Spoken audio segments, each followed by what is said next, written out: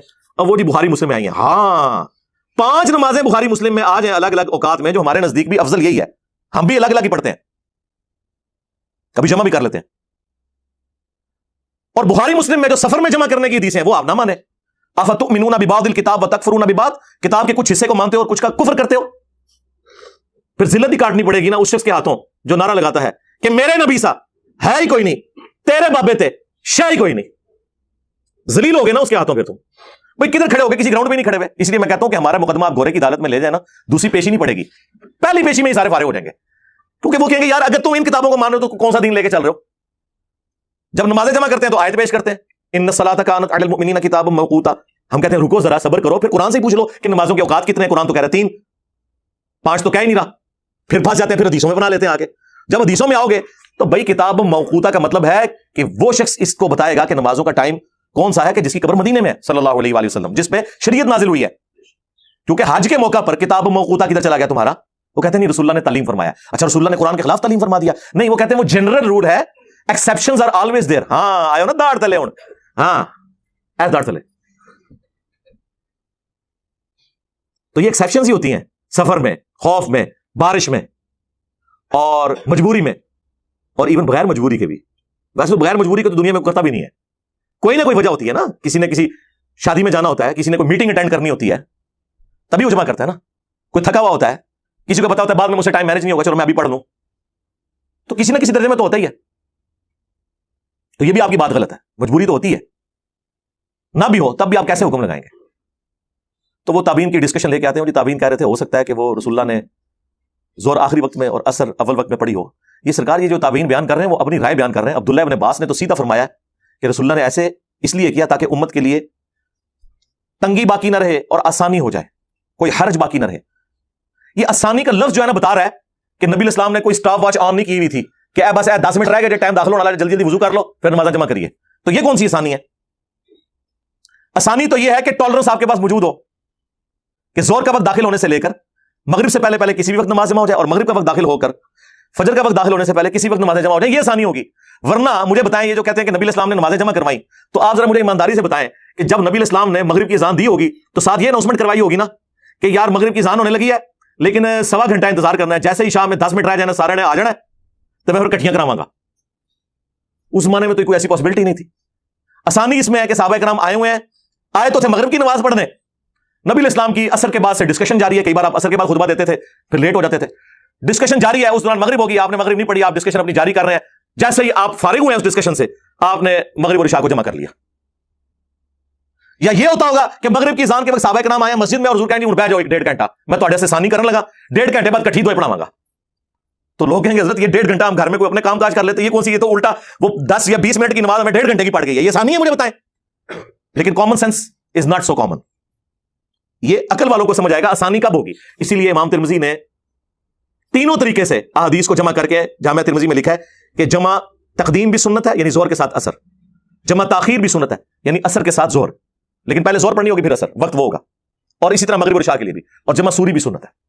لیکن ظاہر ہے 100 کرو امام ترمذی سنی تو تھے, لیکن انہوں نے حدیث میں یہ نقل تو کیا کہ نبی علیہ السلام نے مسلم والی حدیث امام ترمذی بھی نقل کی, بغیر خوف کے, بغیر بارش کے, بغیر سفر کے نمازوں کو جمع کیا. اور ابن عباس کا فتویٰ بھی نقل کیا تاکہ امت کے لیے آسانی ہو جائے, کوئی تنگی باقی نہ رہے. اور پھر کہتے ہیں لیکن ہمارے جو ائمہ ہیں نا, احمد بن حنبل اور امام شافعی, وہ کہتے ہیں بغیر وجہ کے نمازوں کو جمع نہیں کرنا چاہیے. تو کہتے ہیں آپ کے امام, میں کہتا ہوں جی ابھی اٹھ کے قبروں سے نکل کے کہ ہمیں تو کوئی فرق ہی نہیں پڑتا. اس کی وجہ یہ ہے کہ ہم نے تو اس شخص کو اپنا امام مانا ہے جس کی قبر مدینے میں ہے صلی اللہ علیہ وسلم. جی سرکار, اس دور کے امام شافعی اور امام احمد بن حنبل اور امام مالک وہ لوگ ہوں گے نا جو اس دور میں دین سکھا رہے ہیں. اس دور کے لوگ اس زمانے میں ہوتے تو اس زمانے میں وہ امام شافعی امام احمد بن حنبل ہوتے. ٹھیک ہے, جس طرح میں نے عذرائے تفنن کئی دفعہ کہا ہے کہ آپ نے اگر اس دور کا کوئی انجینئر محمد علی مرزا دیکھنا ہے نا تو امام مسلم کا مقدمہ پڑھیں, حدیث کی صحت کے حوالے سے وہ کتنے اسٹرکٹ ہیں. اور یہ تفنن کے طور پہ ہے, میں تو اس کو بے ادبی شمار کرتا ہوں. ہاں میں یہ کہتا ہوں کہ اس دور میں اگر امام مسلم کا کوئی جانشین دیکھنا ہے تو ہمیں دیکھ لیں. وہ تو زمانوں سے کیا فرق پڑتا ہے میرے بھائی, سب فالوور ہیں. امام وہ ہے جس کی قبر مدینے میں صلی اللہ علیہ وسلم. یہ سارا یہ بابا پرستی کی وجہ سے تو سارا جنازہ نکلا ہے. اس حوالے سے ایک اور حدیث جو پیش کی جاتی ہے نا, امام ترمذی رحمۃ اللہ علیہ نے اس حدیث کو خود ضعیف لکھا ہے جامعہ ترمذی کے اندر کہ جس نے بغیر عذر کے 2 نمازیں جمع کی تو وہ گناہ کبیرہ کا مرتکب ہوا. یہ حدیث المستدرک للحاکم کے اندر بھی ہے اور فضائل اعمال کے اندر بھی شیخ زکریا نے نقل کی ہے روایت, اور اسے اپنی حنفیت ثابت کی, لیکن نیچے انہوں نے عربی میں لکھ دیا کہ ضعیف ہے. ہاں یہ کام ڈالتے ہیں یہ لوگ. تو یہ نمازیں جمع کرنے میں آسانی اسی وقت ہوگی جب آپ کے پاس ٹالرنس موجود ہو. لہٰذا سفر میں کرنی ہے یا حضر میں کرنی ہے, بارش میں کرنی ہے یا خوف میں کرنی ہے, کسی وجہ سے کرنی ہے یا بغیر وجہ کے کرنی ہے, نمازیں بہرحال 5 ہی رہیں گی, البتہ وہ جمع ہو جائیں گی.